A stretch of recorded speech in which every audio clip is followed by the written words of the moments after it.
Okay, what's up guys, it's Chilly here and welcome to a video that you guys have been asking for quite a while now. So a few weeks, maybe months back now, I came up with this concept for how I would like to see the Chinese get represented in Age of Mythology Retold.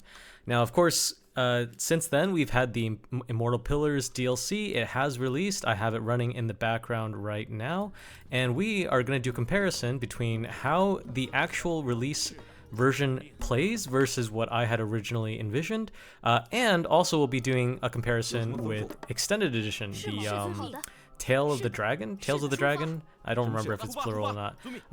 But yeah, in this video we're gonna go walk through and just talk about the designs. I'm gonna give my honest thoughts on this. Of course, I'm just a fan. I'm not a developer of the game or anything like that. Although I am a game developer, so I'll give some of my own takes on how I'd approach this. And I am also of Chinese descent, so I've got a few opinions on the fantasy here and the mythology being represented. That being said, I am Chinese American, so I'm not natively understanding all of the mythology represented here. So the first thing I want to talk about is, let's just give it a quick overview of my design. The biggest things that I was going for is taking a little bit of inspiration from the Extended Edition version while also thinking about how it would work better with Age of Mythology. Age of Mythology has always been a very pop mythology style game. So we have Norse with Vikings with horns on their helmets. We have Egyptians with a bunch of Canaanite mythological creatures like the Leviathan, for instance. So it's not really like a true to history kind of approach for mythology, and I kind of took the same inspiration. So my main motivation for this design was to take inspiration from Journey to the West, which is by far the most popular Chinese mythology piece. That's the one that features Wukong, and since then, actually back when I first came up with this, Black Myth Wukong hadn't even come out yet, and since then Black Myth Wukong made Wukong a lot more popular with the West. So I was a little bit surprised to see that the retold version didn't feature Wukong front and center. I'm guessing they're saving it for a DLC civilization or a DLC god, but it was a bit of a shame that they didn't just launch with it directly.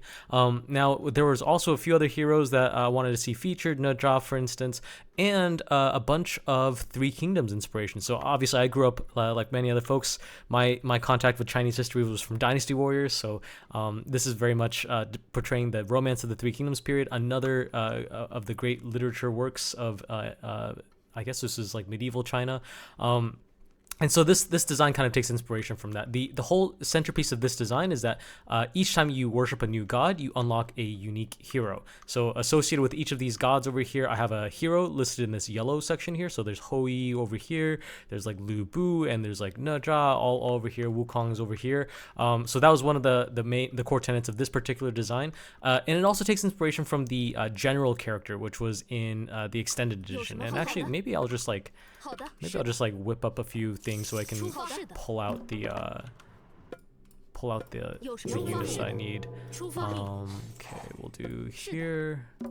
This. Oh, I guess we need an armory here. And we'll pull out a general, so we can see what that looks like. So in the Extended Edition, the general was kind of like had like a little oh my god, this deer. The general had like a little Arcantos buff, so whenever it went into battle, it would kind of do its little cry. Yeah, right there, it does the Arcantos cry, and then it cheers up all the units nearby. So you can see this scout right now is very motivated, has a little bit of a fire around it. So I want to take a little bit of inspiration from this kind of unit design, and that was kind of what was happening with all of these heroes in my design here. Each hero provides an aura buff with the associated unit type. So for instance, if you have Guan Yu, it buffs nearby Guan Daos. So that was one approach. The second thing I was doing is social harmony. So buildings accumulate favor as they work. So this would be very similar to how the Chinese work in Age of Empires 4, where buildings kind of like have these taxes and you have these imperial officials that have to collect those taxes. This is basically just taking inspiration from that. It was interesting to see that in Retold, things work very differently. So I guess the first thing I should talk about is the hero system. So in Retold, the heroes are these pioneers. This is kind of like the mainline hero that you have, and I'm just gonna pull out some god powers here. Oh wow, everyone moves so fast in this. I have the cheats on right now. I didn't realize that everyone would move this quickly. So these pioneers are the main hero type for the Chinese and Retold. I was very confused and surprised to see this kind of unit. I don't know what this takes inspiration from. It kind of like resembles Hou-Yi a little bit, but the whole gimmick with this character is that you shoot out these like sky lanterns, and the sky lantern basically functions as its own unit. It can also scout around a little bit. Now this is really cool because it's kind of like reminiscent of the Oracle, where it like stands still and like expands its vision. For the Pioneer, its individual vision is relatively low, but the fact that the Sky Lantern helps you scout is what is the main selling point of this unit. And I think that's an interesting unit for a scout. I don't know why they decided to make it a hero. This could have just been its own scout thing. I also don't know what China has to do with like pioneers as a concept. It just seems like a weird word to index on. And then let's see the rest of the, oh yeah, so there's a bunch of other heroes that are also represented in the Chinese design. We'll go ahead and age up and take a look at a few of them. Build an armory again and age up this time. Let's go ahead and go with Retold, and then we'll just fully age up so we can see everything. And we'll go with Gong Gong this time.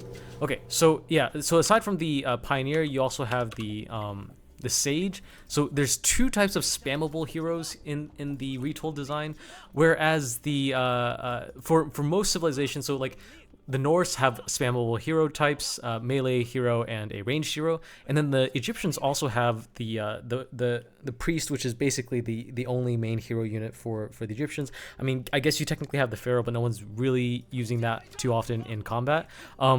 It's so strange to me that the Chinese have these two spammable hero types.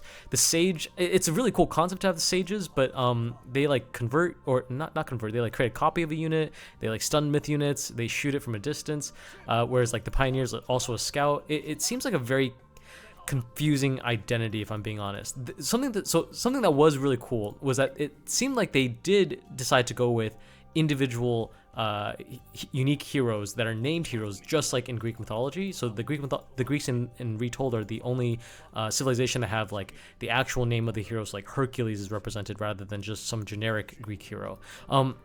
And it was interesting that like the Chinese get some of that as well, and each of the major gods get their own like age 4 unique hero. So for Nuwa, that was the they get Li Jing, which is also a very strange hero choice. So in my design for the Chinese, I also had Li Jing represented. He looks actually very similar to whoa. Zoom back in here.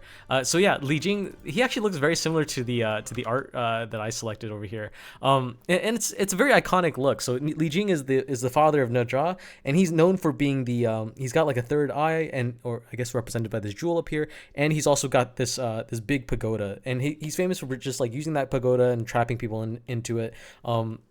And it was really cool to see that represented with this hero, because like when you attack with it, I don't know if he's gonna do it to the. Oh, he does do it to the deer. That's hilarious. Yeah, it does like an AOE stun like this, right? Which is a interesting concept, kind of OP for like a single hero to have like a giant AOE stun. Especially, I don't know if you guys know this, but like this thing also stuns Titans, which is kind of insane in this game. So it was like. I don't know why they represented Li Jing as a hero rather than a god. I would have thought it would be so much cooler to see the Heavenly Pagoda be god power. That's how I had it in my original design here, where the units in the targeted area are sucked inward, and then the pagoda is erected on top of them, and then you have to actually destroy the pagoda to release them. So it's almost like the implode god power for the Atlanteans, except for you have to actually destroy the targeted thing. I think that would have been a cool concept that is a very different kind of H4 power compared to what we see in the game right now. And also the fact that Li Jing is like the father of Ne-Zha, and actually not that prominent of a mythological character himself. He's not super well known. He's certainly not a hero, or at least not a hero in the Chinese mythology.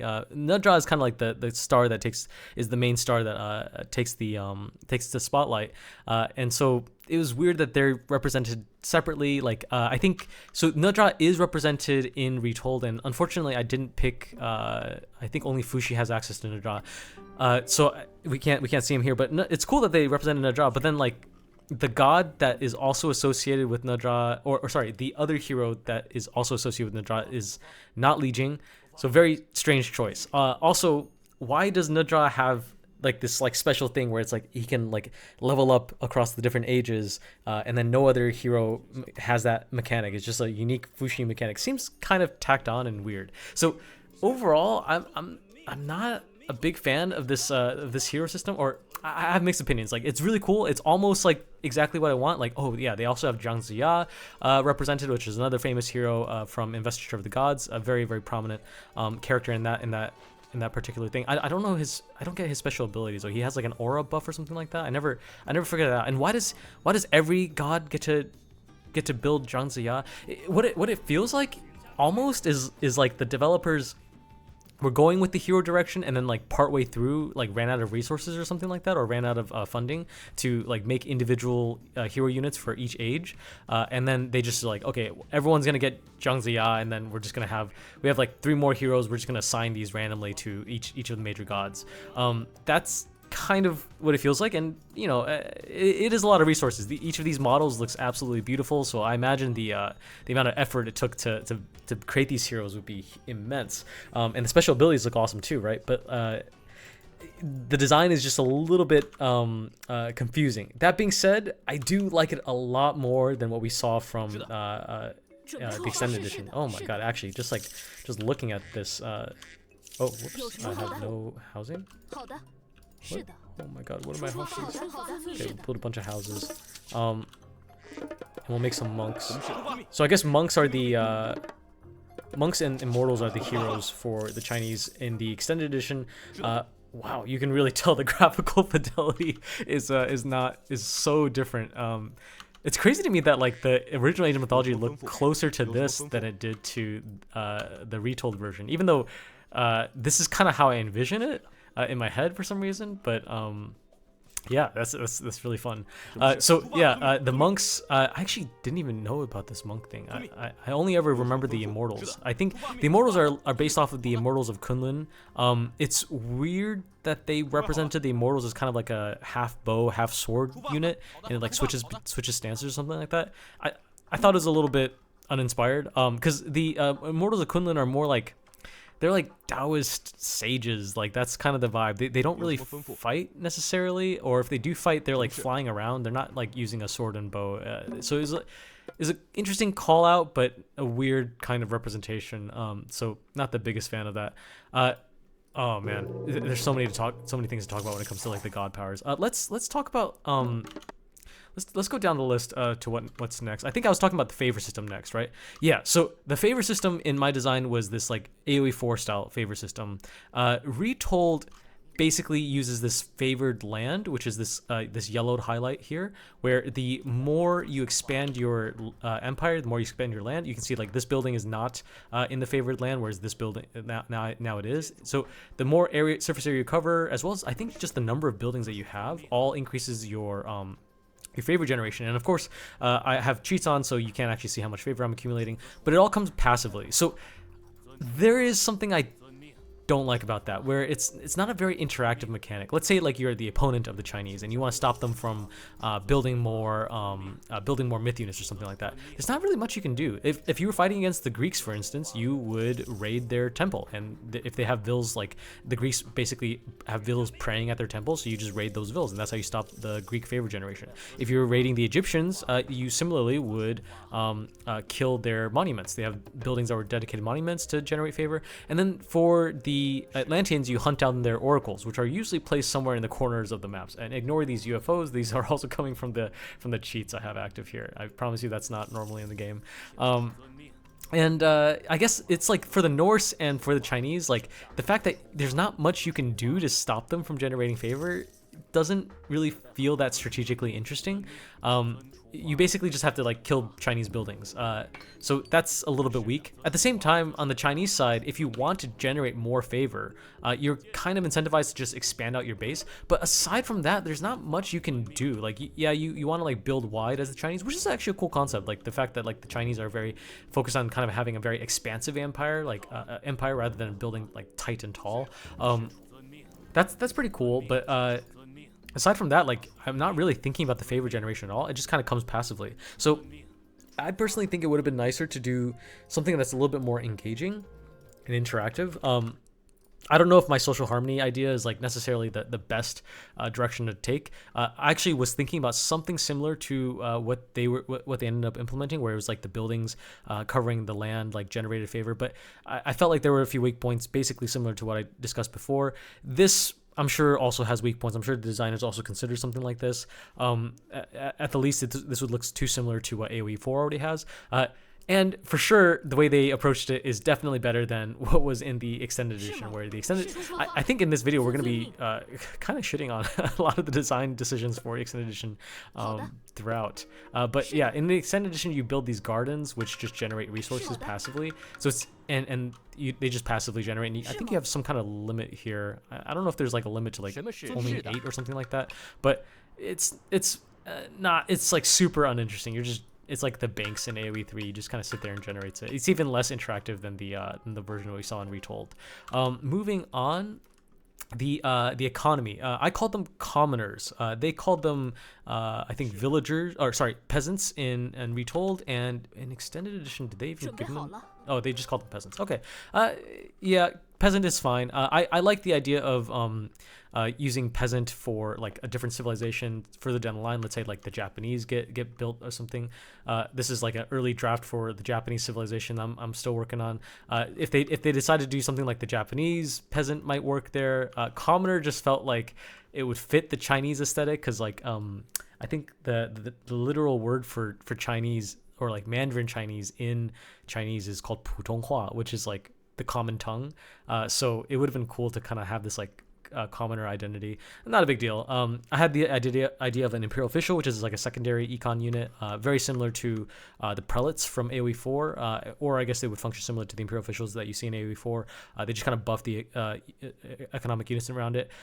It was really weird to me that the Retold version went with the Kwafu.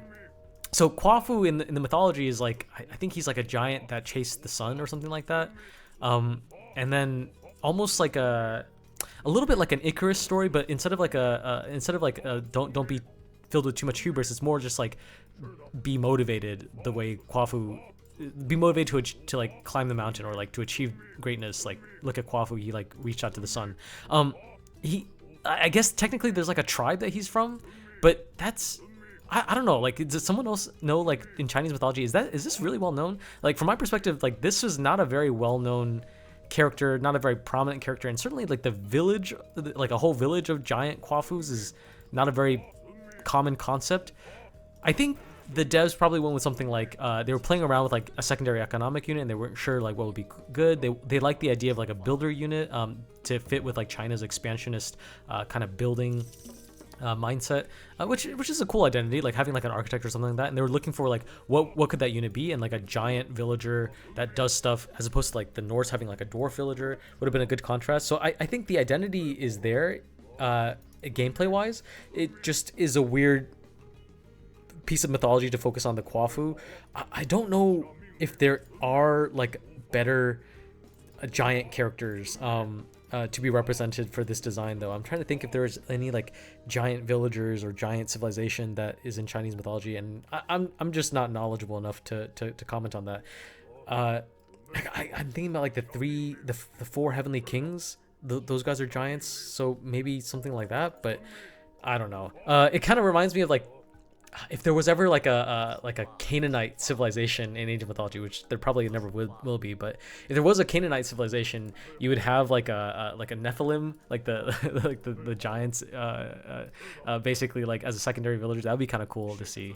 But that's what this is evoking for me. In the extended edition, I don't think we have a secondary villager at all. I think the garden basically functions as like a secondary economic resource, just like something to make it the econ side a little bit more interesting. What is going on? Something's quacking like crazy.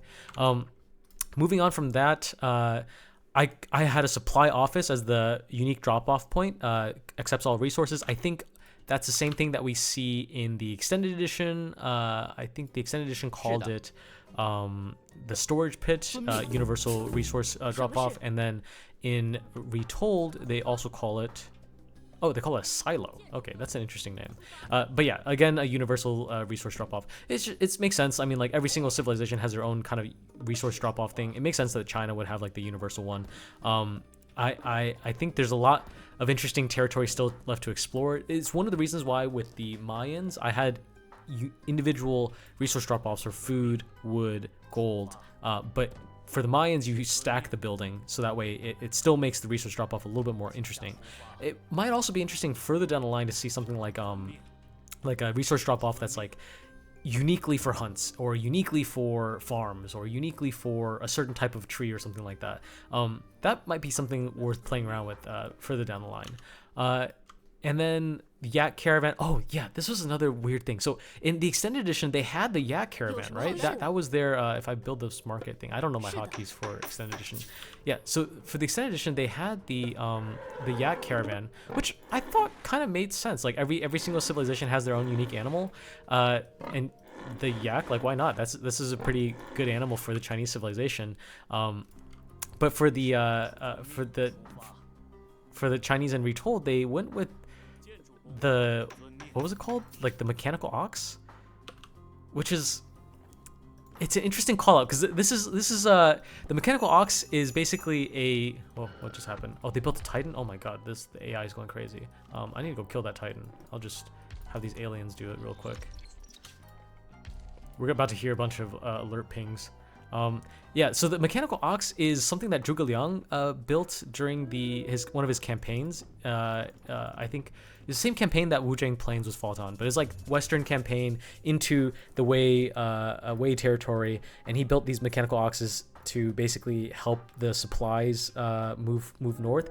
And I think if this was a thing in history, this would be more like just a glorified. Oh, how's this fight going, by the way?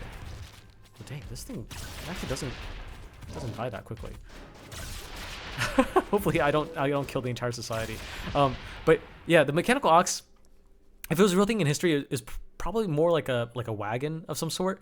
But I like that Retold interpreted it as like a thing that walks around, and I do love the animation. It's very cute, and it makes it very distinct. I love this unit as like an addition to the game, but at the same time, I'm a little bit like, why do they make China all like fancy and unique with this like unique caravan that no one else kind of has, whereas everyone else just gets some kind of animal?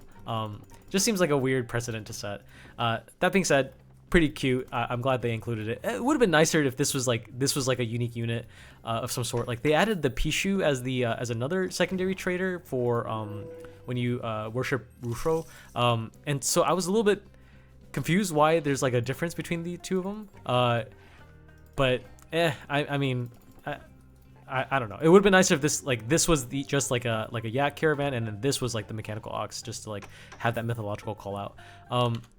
In general, it kind of feels like the Retold design is more of a stickler for historical accuracy. They kind of went on the historical accuracy side, which I didn't quite expect. I was expecting more pop mythology, and when I was designing the Chinese, and also like to an extent with what I see in the extended edition, it kind of feels like if you were to design the Chinese in like the 90s, what kind of units and mythology would you take inspiration from? Whereas like now in 2025, like Chinese mythology is a lot more well known, Chinese culture is a lot more well known. So it kind of makes sense. It's interesting to see that like the devs went with a more historically accurate model. I know one of the things that people were very like criticizing my design for was the inclusion of gunpowder weapons. So in my design, I have an Age 4 landmark where you can build, it's called the Imperial Foundry. You can build fire lances and rocket carts. And this is just like, hey, you have the Chinese in the game. Like these are such cool like units that you see in many of the other Age of Empires games. Wouldn't it just make sense to have it also be included here? I mean, it is pop mythology. You might as well include some like fantasy like rocket units. And there's also sort of a precedent to this. Like Age of Mythology is not not restricted to a particular time period. We have Vikings who are like basically a medieval type of unit, wielding kite shields, which are definitely medieval. And then we have the ancient Greeks who, if we take their like actual mythological setting, like the historical setting, they'd be wearing like what's the word? They'd be wearing like the giant banded Mycenaean plate armor rather than wearing like wielding hoplons and Corinthian helmets, but they went with the romanticized version of the Greeks. So I would have expected like a romanticized version of the Chinese, which calls for guandao, calls for things like fire lances and druganu. But they didn't end up going in that direction. They went for a much more historically accurate direction, and I'm both like, I think it's cool, and I'm also a little bit like, it doesn't feel as Age of Mythology as a result. We'll just render some of these characters real quick, pull them out.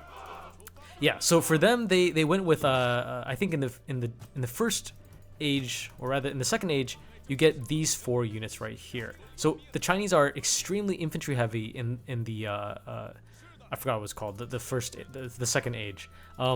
And so they have and oh my god, and they have the Wuzu Javelineer. This was the weirdest thing. So instead of having like a horseman unit in the second age, they gave them the Wuzu Javelineer, and this is their anti-archer unit.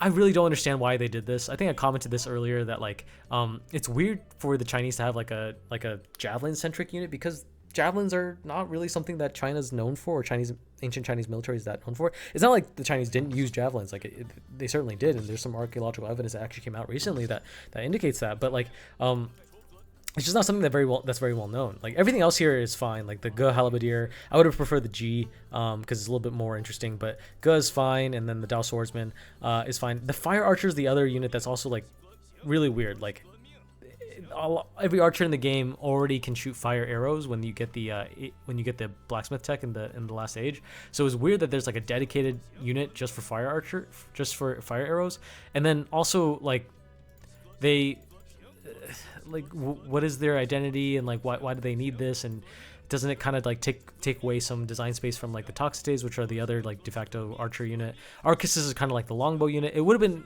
I think it would have made more sense to just go with the Drugunu. Drugunu is like always the standard Chinese archer unit. They made it a Castle Age unit, which basically, in my view, kind of takes away from their identity a little bit. You don't see these guys quite as much, or at least quite as spammy as before. And then it's super weird that they made the horsemen all locked to a later age. Now that being said, they represented the White Horse Cavalry and the Tiger Cavalry, both of which are from the Three Kingdoms period. So this is a cool design. I'm glad that they like took a lot of inspiration from Three Kingdoms. Fire Archers are also from Three Kingdoms period. Ge Halberdier is also from Three Kingdoms. The armored styling, the helmet designs, all very Three Kingdoms styling.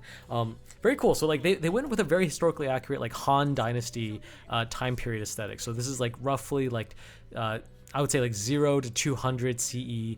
That's the way this civilization looks, and they were pretty rigid to that design. I think the only thing that stands out is like the Dao Swordsman.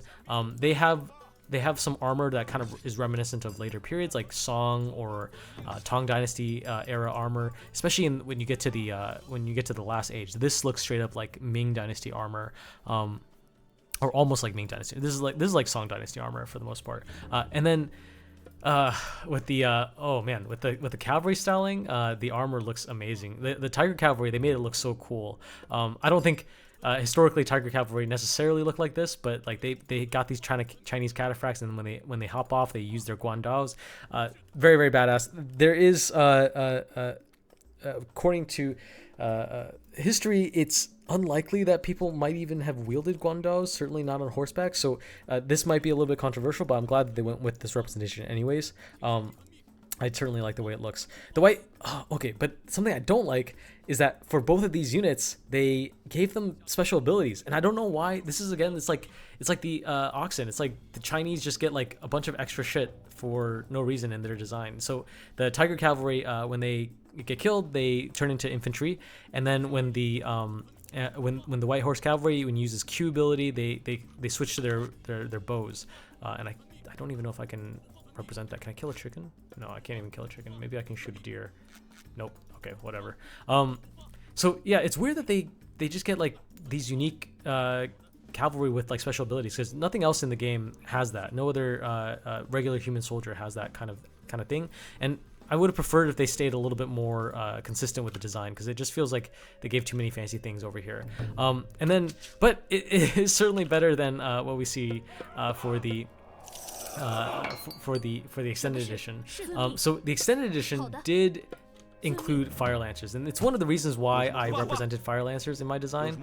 They also represented these charioteers, or these war chariots, which I actually thought was reasonable, because war chariots were pretty prominent in especially in the Qin dynasty. And it's like, you know, it comes in a later age, but it's like, you know, the game's not trying to be historically accurate anyway, so I thought it was fine to include these kinds of units. I didn't choose to include war chariots myself because it seemed like it was taking away identity from the mounted archer. It would have been really cool to see a horse archer unit.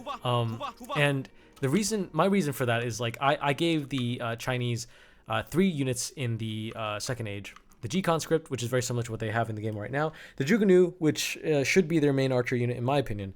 And then the horse archer. This would be their anti-archer kind of unit. Although I don't know if this should be, it necessarily makes sense for this to be anti-archer, but that's just the slot that it made sense to put them in at the time. Now, the reason why I put the horse archer here is because I don't think Age of Mythology has another civilization that would have a horse archer. Assuming that, like, you know, if they go with like the Mayans as the last civilization, obviously there's no horses with the Mayans, so it would have been cool to see a horse archer unit represented. And I'm guessing that we probably won't ever get like a Mongol style civilization or like a steppe style civilization. So, like, you know, that means like there's no horse archers in the game basically. The closest we have is like the chariot archer from the Egyptians. Now, that being said, if we ever did have the Japanese, then we might have a horse archer unit. So I wonder if the fact that they didn't give the Chinese a horse archer unit suggests that they might be giving the Japanese one, or that Japan might be coming further down the line and it won't be the Mayans. I'll be really sad because I personally would love to have the Mayans instead. I just think that the Mayans have such a unique and cool mythology, whereas Japan has some cultural overlap already with China. But obviously Japan's also really cool. I would have liked to see the Guandaos. These are I used an image here for the Palace Guards from AoE 4, but they represented them in Retold as just dismounted tiger cavalry, which is like, okay, I get it. It's not extremely unreasonable or anything like that. I would have liked to see Iron Pagodas represented, but the tiger cavalry that they have here are basically the exact same thing, just like some kind of cataphracty type of heavy cavalry Chinese unit. So no real complaints there. And then yeah, aside from that, I expected the Crouching Tiger, which is going to be like a trebuchet. This was like a traction trebuchet that was famously employed by the Mongols later on, and it has such a famous name. Crouching Tiger, Hidden Dragon is using the same name, so it would have made sense to have this Crouching Tiger thing. Instead, they represented some really interesting siege weapons here, where they had the axe cart. I did not expect this. The animations for both of these siege units are kind of scuffed looking compared to what we see in the base game, but it's interesting that they went in this direction. Like, the siege crossbow makes a ton of sense. Like, this double crossbow thing has been illustrated in a bunch of different manuscripts, especially around the Three Kingdoms period. So it's cool that they represented this unit. But to me, it just has a lot of overlap with the ballista that's already in the game. I guess it shoots 1 projectile instead of 3. And then the axe cart, I guess, is kind of like a battering ram type of unit. It's interesting. I think it's a cool direction for them to go in. That being said, like, it makes China not have like super powerful, strong identities with their siege weapons. These almost look a little bit like low tech. Whereas I always imagine China to have like a very high tech siege and just like a ton of infantry spam or something like that. Oh, another thing I want to call out is this thing called the Baolei. So like every civilization has like some kind of fortress style building. For the Chinese, they have the Baolei. Baolei, right? That's how you pronounce it. The Baolei is like, it's interesting that they came up with this name. I called it the Imperial Bastion because I felt like Bastion is just a cool word that's kind of generic that could be used here and would fit this like fortress identity. Because I think right now they have the fortress, the hill fort, and the Migdal stronghold. So like stronghold is being represented, fort is being represented in fortress, and then they have the palace. So it kind of makes sense that like they would call it something more generic. They went with like a more unique Chinese name, which makes it kind of stand out like a sore thumb compared to some of these other buildings. Like you have the military camp, the machine workshop, Imperial Academy, and then all of a sudden you have the Baolei. obviously, this is the most nitpicky of nitpicky type of call outs, so it's not a huge deal or anything like that, but just wanted to share that thought. I was a little bit surprised by that name. Another thing that I was interested in seeing is buildings that give aura effects. So, for instance, my thought was that the Imperial Garrison, for instance, so this is where it would train. I had a building that would train like elite, quote unquote, elite units. And the idea is that nearby military units get trained faster if you are near the Imperial Garrison. And then similarly, the Imperial Foundry, nearby siege weapons would train faster. So like the Imperial Bastion, for instance, you would place an Imperial Foundry near an Imperial Bastion. You would place all of these buildings next to the Imperial Garrison. I thought that would be kind of a cool identity. It took a lot of inspiration from the what were they called? The Nigerians? The Hausa in AoE 3, where like you kind of are encouraged to build your buildings with like AoE effects. I guess technically Set in the game already has some of these bonuses, so I guess the identities would have overlapped a little bit too much, but this is just something I would have liked to see. Maybe something more interesting with the favored land mechanic interacting with the buildings, because currently you just kind of spam buildings and whatnot. There is an interesting mechanic here where they have the towers and the training yards. So this is very reminiscent of, I guess for me, it's reminiscent of like StarCraft with like the Terrans, where you can have these add-ons to improve the building in some way. So here, if you build a tower or if you build a training camp, you can either add defenses to yourself. So this is kind of reminiscent of like the blockhouses in AoE 3 that like serves as a barracks and as a tower. And then the boosted training camp just means you save some resources having to build a second building. Ultimately, the identity of these add-ons don't feel very strong, and I don't feel very particularly like what's the word, like it's not like, oh my god, I just added an add-on that makes me feel really good and I like did some cool strategy here. It's just more just like tacked on to the design, I feel like. And like other buildings don't really have these add-ons at all, so it's like a blink and you'll miss it. You almost like forget to even add these add-ons because it's not very prominent with the civilization.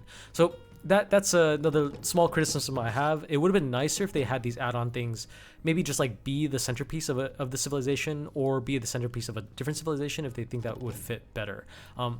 I went with the for instance, in my mine design, I went with the idea of stackable buildings, where you can actually put a building on top of another building to basically upgrade it.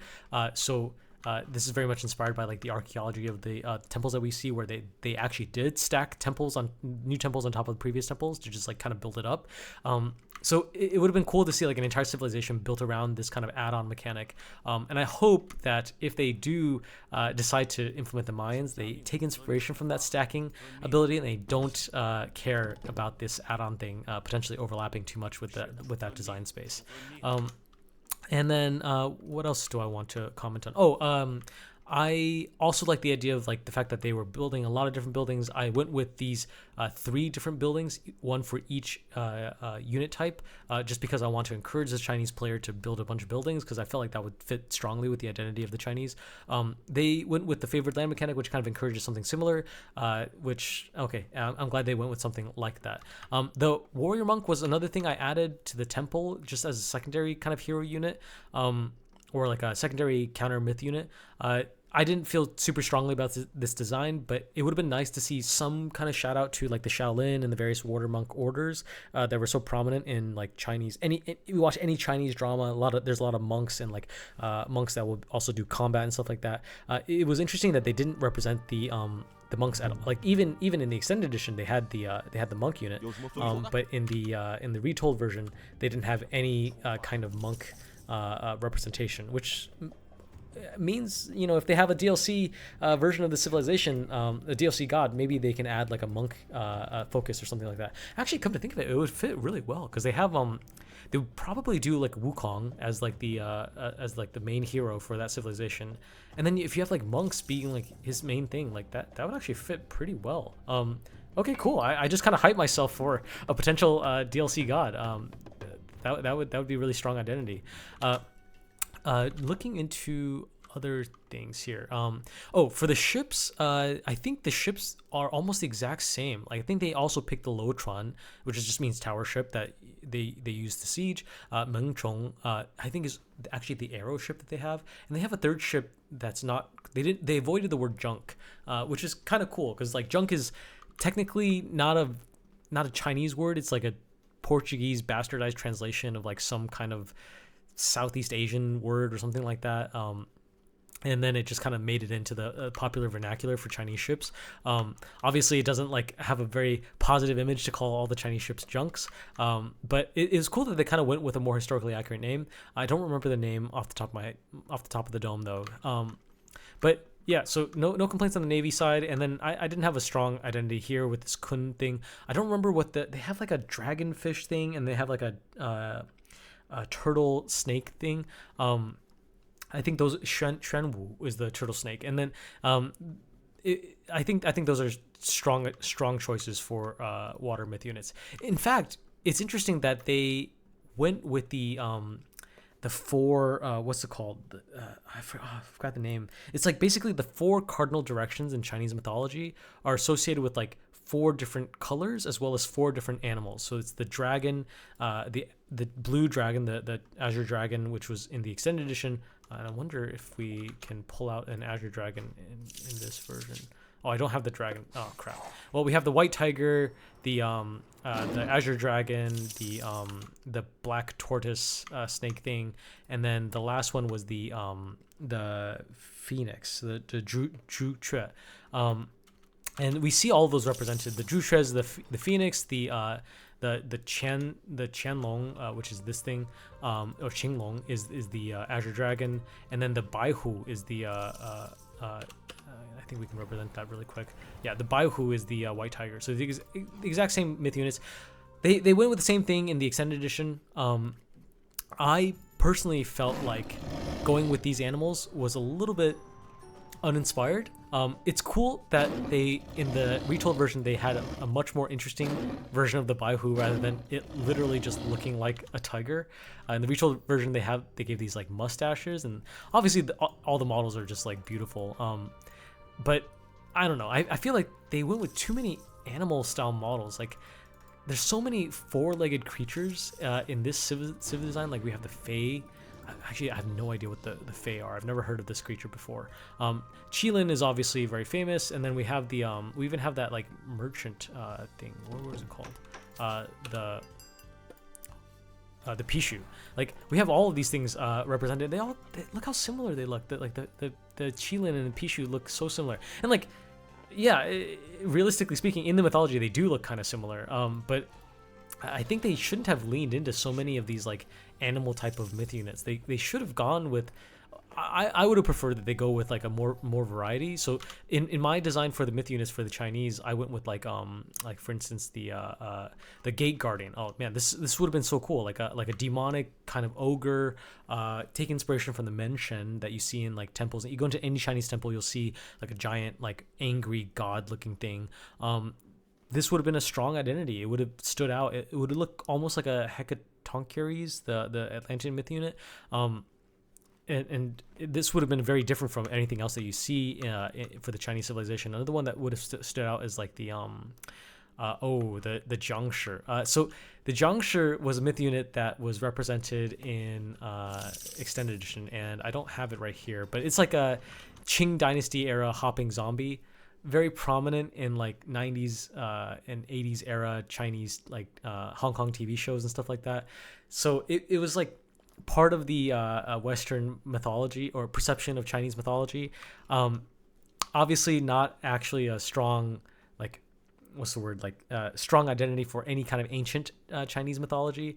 And since Retold is going for a more historically accurate approach, they completely avoided the Jiangshi. But it would have been cool to see it represented because it has a very different silhouette compared to all the animal types that we saw. The Hundun is another one that is really cool. Like I was imagining this to be like kind of like a floating kind of support unit that like maybe heals or something like that. But they went with in Retold they went with like a giant. I don't have a representation here, but they went with like a giant like tanky thing. So I don't know. I don't know how I feel about it, but it was really cool to see that they went in that direction. I just didn't expect it at all. I thought it was going to be small and cute, kind of like the growing popular perception of a Hunden is kind of small and cute because it's so fluffy looking. But I like the direction that they went with it. A terracotta soldier, they did include terracotta soldiers and Retold in the form of these things, these terracotta riders. I was a little bit surprised to see this because terracotta riders, I mean, so I actually looked this up. Like, by the time of the Qin Dynasty, there was some cavalry, although most of the time it was like warring states period. It's all about chariot fighting, but like there was some cavalry and there was some evidence for even terracotta cavalry. Like in the actual tomb with the terracotta soldiers, they found some horses and like cavalry soldiers. So it's like not unbelievable, but like at the same time it's just a little bit weird that they, of all the things to represent for terracotta soldiers, they would represent cavalry. And then also these guys don't do anything other than just like slowly die, so it would have been cool to see like some kind of special effect or something like that. And making it like kind of like a militia unit is very confusing for the identity of this civ. My guess is that they were going with something else. Maybe they were trying to represent like a terracotta style army before, and then they kind of like rebalanced it and eventually just turned this into a militia style unit. What else is there? Yeah, obviously big call out on the Qianlong. Looks fucking beautiful. The fact that it can have all these special effects, the way it like floats through the sky, looks just like Breath of the Wild. Absolutely beautiful, like infinitely better than the Qianlong in extended edition. I don't even want to look at that. Like here's an example of the Earth Dragon, which like just looks so lame compared to anything that you see in Retold, of course. And I can't pull out the Azure Dragon. The Azure Dragon looks so lame in the extended edition. So I'm really glad that they kind of gave the glory of the Chinese dragons properly in Ancient Mythology. This is something that I've always wanted to see. But the only issue I have with this thing is like this thing is way too cool for like a standard myth unit. I thought this was gonna be like a god power or something like that. The fact that you can spam like 50 of these things, it's a little bit like, damn, these guys are kind of big, you know, they're taking up a lot of space.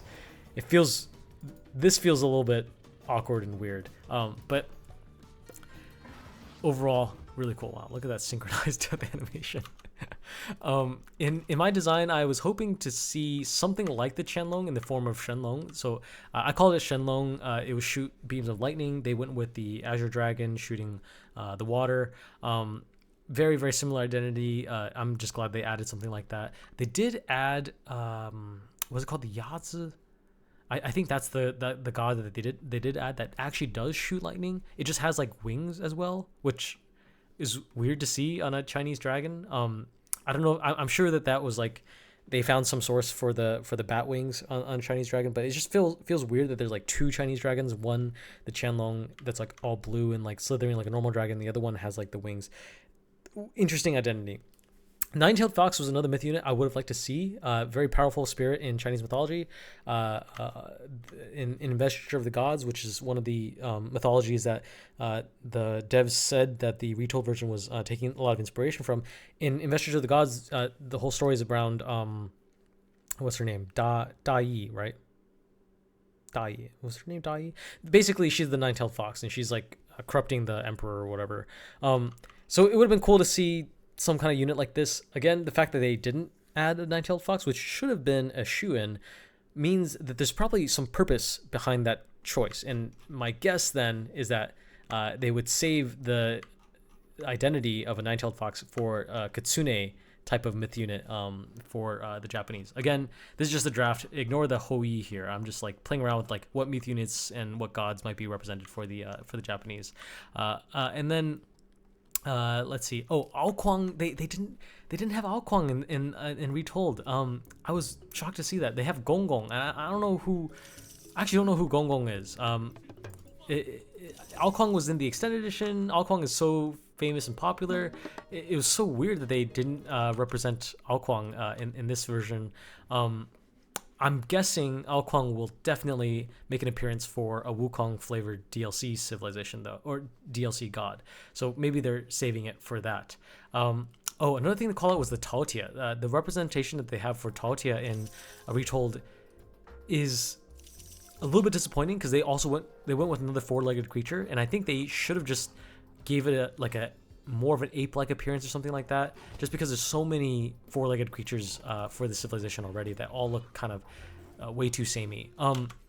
Big call out on the Great Wave god power. I don't have it here for this one. But the Great Wave looks beautiful in Retold. I'm gonna just cast it over here, just like screw this guy's base over. It's definitely way too powerful. Oh, why is this Cyclops? Wait, why are these units so big? Sorry, slowly losing my voice there. Oh, he has a wonder. Am I gonna lose the game? Okay, no, I don't think so. Yeah, so it was it's very cool. Obviously, it's very overpowered. I'm not really commenting on any kind of like game balance or anything like that. Just purely aesthetically, this is super cool. It probably should do less damage to buildings than it is right now because it's better than Earthquake right now, which is kind of crazy. That is so funny that myth units are so big right now. That is so strange. I don't like this god power, this like invisibility god power. I just feel like it doesn't fit the identity of the Chinese very well. It would have been, oh man, it would have been so cool. Like for the Mayans, I have a cat who has the ambush god power, where basically you stealth. It's the exact same thing. Like it fits the identity of the Mayans to kind of like stealth and like be in the jungles and all that. It doesn't really fit the identity of the Chinese. So that was weird that they went that direction. Oh, another thing to call out is that they didn't have any of the heroes from the Three Kingdoms represented. Like they represented the ox cart. So Zhuge Liang exists in the Chinese mythology, Age of Mythology universe somewhere because he made Zhuge Liang, he made the Zhuge Nu. All of these things are named after him. Or the Zhuge Nu are named after him, rather. But yet they don't have the heroes themselves represented, so that was a little bit disappointing to see. It just would have made so much sense to see Guan Yu and Liu Bu and all that stuff represented. Maybe even Zhuge Liang, although I didn't add him in this version of the concept. I actually added Mulan instead, just to get some female representation in there. They have Hou Yi in the game, but he is a campaign hero with a really strong, over-exaggerated accent, which is interesting. They don't have him as a regular hero in the game, in the multiplayer version of the game. A little bit curious why they decided to not reuse him for that. And they have Xing Tian. I had him rendered as a hero, where he buffs up. He's like an infantry hero, but instead for Retold, they made him the Titan, which is very strange decision in my point of view. Oh, I don't build this that fast. We'll have some more people help out. Xing Tian is a giant, and he's famously the giant that like tried to go against the Emperor in Heaven, and then he got his head chopped off, and he kept on going even after that. Oh, this is a wonder. Whoops, that's not the right thing. Okay, that explains why. Let me try again. We'll pull out Xing Tian. Oh, wait, now I have giant creatures. What the hell? That's kind of cool. They're almost as big as the Titan. That's crazy. Yeah, so this is the first Titan in the game that actually speaks. All the other Titans just make animalistic noises. And I really thought they would have kept up with the animalistic styling of the Titans. It's weird that they went with a Titan that actually speaks, especially one that doesn't have a head, yet still speaks. I kind of also, he has a shield and an axe, and it's like I kind of get why they picked Xing Tian, because he is a giant, but like he's not really a Titan, and it's weird that they represented him in this way, and it's weird that they kind of broke convention from the other Titans in the game, where it's like not an animal kind of thing. I felt like the original devs of Age of Mythology probably took a ton of inspiration from what's that game called? Rampage? That was super popular in the 90s, and like having these like animalistic gods. Oh, you know what? It's not just Rampage. It's Black and White. Black and White, they had giant animalistic gods. That's why they probably had Titans that were basically like Cerberus and like Ra, because they looked like these animal creatures that kind of evoke those games. Extended Edition had Pangu, which is the like I guess the like celestial giant deity that was born from the earth or whatever. That being said, of course, the Pangu. Oh man, how fast is this build? The Pongu that they represented here looked kind of lame. It had this exact same animations as the Atlantean Titan, which is a little bit unfortunate. Even has the same sound effects. It's weird to see Pongu kind of like make roaring noises, and they also didn't kind of represent him as like a proper animal either. It would have been cool if they did have like a Pongu style character to just lean into the hairy representation of him. That's kind of what I was looking at here, where it's like it almost looks like the Beast Titan from Attack on Titan. I feel like that would have been a super cool identity, right? Like a Beast Titan kind of thing. But instead they just had like a dude in the extended edition, and then they went with like another dude in Retold. The animalistic direction would have been really cool for like Beast Titan, or if they went for something like more like a dragon-like Titan, that would have been cool too. I was calling this Drew Long, kind of inspired by Godzilla a little bit. Maybe that would have made sense, or like a giant turtle perhaps, almost looking like Gamera from Godzilla. But instead they went with this other direction. Oh, also like the Four Heavenly Kings would have been cool to represent. This is from Black Myth Wukong. Like this kind of makes sense as like a Titan style character, like if anything, if they don't go with the animalistic direction. The Wonders were also really strange. I just built the Wonder, might as well talk about that. In the extended edition, the Wonders were based on historical buildings. So I think this is the Summer Palace that's in I think it's in Beijing. It also doesn't build that fast, huh? So they went with the Summer Palace. I think they had the Temple of Heaven, and then they had something else. I don't remember the third one. This was also featured in AoE 3, so it was cool to see that again. And it makes sense because for the other civilizations of the game, they also have historical monuments for the most part, except when they don't have any historical monuments to draw from. So like they had like the Mausoleum of Halicarnassus, they had the Temple of Zeus at Olympia, they had the what was the third Greek one? Why am I blanking out on this? Oh, they had the amphitheater, the Dionysus Amphitheater. I think you can find that in near the Temple of Artemis in Ephesus, right? Is that where it is? Anyways, point is that they had historical wonders for the other civilizations. They had Abu Simbel and the for the Egyptians, and the Sphinx, and then the Great Pyramid of Giza, of course. So only the Norse have like mythological things, like the Loki ship and what was it? The Tower of Odin and the Yggdrasil, the world tree. And that's because, the Norse didn't really have like great architectural works to draw from. The Chinese do have great architectural works to draw from. So it's weird that they didn't go with architecture pieces and instead went with, oh, I'm getting attacked. I should sick my Titan. Oh, okay, my Titan's got it. Something about these unit models. The Chinese, they went with like wonders that were also from mythology. So this is what Nuwa's like spring or something like that. It makes sense. It's very accurate to the mythology, and it kind of fits the kind of more historically accurate vibe that they went with for this design. But at the same time, it feels weird that you're building like a mountain as a wonder, as opposed to something like like a building like this one. So a little bit of a strange direction. Not a big deal. Just something that I would have done differently, personally. But it fits the direction that they ended up going in. Some other things to call out. Let me think. The three gods, of course. I had a weird selection of three gods. I went with Nuwa because you have to go with Nuwa, and just like the extended edition, just like the retold version. But I also went with Yanluo and Yu Huang.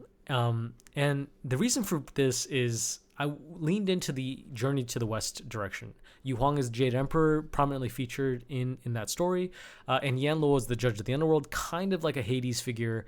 So it kind of made sense to represent him as well. These characters are prominent in the mythology, in the pop mythology, although maybe not accurate to the true historical mythology. They went with Fuxi, Shenong, Nuwa, which are the three celestial, the three great celestial beings or whatever. It makes sense. It's the triad. It makes a ton of sense for them to go with that. That's what they did in the extended edition as well. I just felt like Shenong and Fuxi were not as prominent characters in some of the mythological stories compared to these gods here. And if they were being, if there were gods represented in like the campaign, for instance, like if you Zeus takes part in a lot of Greek mythology stories, whereas like Fuxi and like Shenrong don't really take part in the Chinese mythological stories, to my knowledge at least. That's kind of why I wanted to see other gods represented. But Nuwa is a mainstay. You got to have her. I like her god power. Her god power allows you to summon the clay villagers. Ton of sense. Makes a ton of sense. Obvious direction to go in. The fact that she can like build her buildings, like build passively. That's why you see this effect coming out. Oh, well, that villager today anyways. Very, very cool design. Very evocative of what Nuwa represents, because she's basically like the Prometheus figure in Chinese mythology. Let me think. Well, like god powers. There were a few god powers I would have liked to see. One is the somersault cloud. So in Dragon Ball Z, you see like Goku riding this cloud. This is a very common motif you see in a lot of Chinese mythological stories, with like gods riding clouds. It would have been a cool motif to see in Retold as well. It really fits the aesthetic of a Chinese mythology civilization. So something that gives gods clouds, or units clouds, or something like that would be really cool. The Death Note, this is kind of made up. I don't care that much that it wasn't represented. Stone Sentinel Maze for Hotu. So this is almost exactly what we see in Retold. I was imagining like an area has like impassable wall of stone sentinels. They did this like giant earth wall. Almost exactly what I wanted to see. Super, super cool. Glad to see it. Shout out to the White Horse Riders over here. Oracle Bones. Is there a representation of Oracle Bones? I actually don't remember I haven't looked through all the names of the text. So maybe Oracle Bones does have representation. Not a huge deal. Levitate, I think, would be a really cool god power. It doesn't have to be for the Chinese, but the idea with this one was like if we had Chang'e, and again, I'm surprised we don't have Chang'e, because Chang'e is a very popular Chinese mythological goddess. She's the goddess of the moon, a wife of Ho Yi, and they even have Ho Yi represented, or wife of Ho Yi. They even have Ho Yi represented in the campaign. It's weird that they don't have Chang'e also in there. And then the Levitate god power just like knock units up, and there's already an animation for like a unit getting knocked up, they're kind of spinning in the air. It would have made sense to like have this like basically create like sitting ducks by like making units float. I hope to see something like this in the future. Black Calamity's not that big of a deal. Monsoon's not that big of a deal. Orchard of Immortality, they went with a peach spring blossom or something like that, which has a very similar effect, although it's not evoking the same mythology, I believe. Orchard of Immortality was specifically something that was in Yu Huang's palace, whereas the thing that they went with, I think, is specific to Fuxi. That being said, I do like the fact that the Fuxi that they represented in Retold is a lot more what's the word, like older and sage-like. I think they went with like the exact right kind of image for Fuxi. I like this direction that they went with, instead of what we see with the extended edition, where Fuxi kind of looks like a chump. How do I pull out of this? We'll take a look at Fuxi represented over here. Yeah, Fuxi looks like this, which just looks, I don't know, looks a little bit weird. I like that they went with the old man style. Although it's a little bit weird that Fuxi and Nuwa are like brother sister, and also husband and wife, and Nuwa's like looking basically like she's still in her 20s, and Fushi's looking like he's practically in his 80s. So that's a little bit funny. Shenrong, I think, was also represented really well here. I like the way Shenrong looks. This other version over here looked a little bit too demonic, which is a little bit weird, but not a huge deal to call out. And then Hebo was not represented as well, which is a god that I would have expected to see. He also was in the extended edition, so a little bit surprised that he wasn't represented here. Erling Shen makes an appearance as Yang Jian. So I had Erling Shen and Yang Jian be his like hero avatar. So Yang Jian and Erling Shen are technically the same god, just like he's like a hero representation, whereas Erling Shen is like the god. He is in the game as the I think the hero for Fuxi. So glad to see some representation there. Would have been cooler to see him as a god. Not a huge deal though. Li Jing as a god, I never felt that strongly about Li Jing as a god. I just like the idea of this god power. As a god, he's actually a relatively minor god, so it makes sense that he wouldn't be represented. And then the Guan Yin. This was kind of controversial when I first posted this design, because Guan Yin is a Buddhist goddess, and she's the only Buddhist goddess in this whole pantheon that I represented here. And of course, a lot of people to this day still worship Guan Yin, whereas Fuxi, Nuwa, that kind of stuff very much fits into like the realm of mythology. So people were saying like they wouldn't represent Guan Yin because she's too prominent in modern day religious belief. But at the same time, she was also so prominent in Journey to the West that it just made so much sense. I wonder when they release Wukong as a DLC hero, if Guan Yin will make an appearance. My guess is no. My guess is they will just avoid the Buddhist mention. But it would have been cool to see this palm of the Buddha god power, like a mountain crashing down from the sky. Right now in the game, they have this like field of fire or flaming prairie or something like that. That god power is so uninspired in comparison. This blazing prairie thing, it's just like sets the ground ablaze and just kills everything in it. It would have been interesting to see more unique mechanics get built in with these god powers. Like my things were like what this was like trapping units inside of a building that you have to kill. This was just like a giant mountain that crashes down and like maybe stuns everybody. And then Shenlong is like lightnings. It's not just the same as like dealing just damage, blanket damage everywhere. So not a huge fan of this blazing prairie direction that they went with. Anything else I want to call out here? Gomang, I've never heard of this guy before. Nu Ba is a cool goddess. I'm glad that they picked her. Churyo, yeah, I had Churyo in my design as a kind of like additional notes thing, like something that they could consider adding further down the line. They decided to go for a more like trio-centric design, where Trio is actually like the main antagonist in the campaign and everything. Lightning weapons is a little bit of a boring god power. It seems a little bit uninspired in my opinion. I don't like this force protection god power. I don't even know what the point of that is. It seems like a weird direction to go in. Drought is okay. Anything else that I want to call out here? Not a big fan of the Fey Beast things. Seems like a weird direction for them to go in. And then, they also have these god blessings.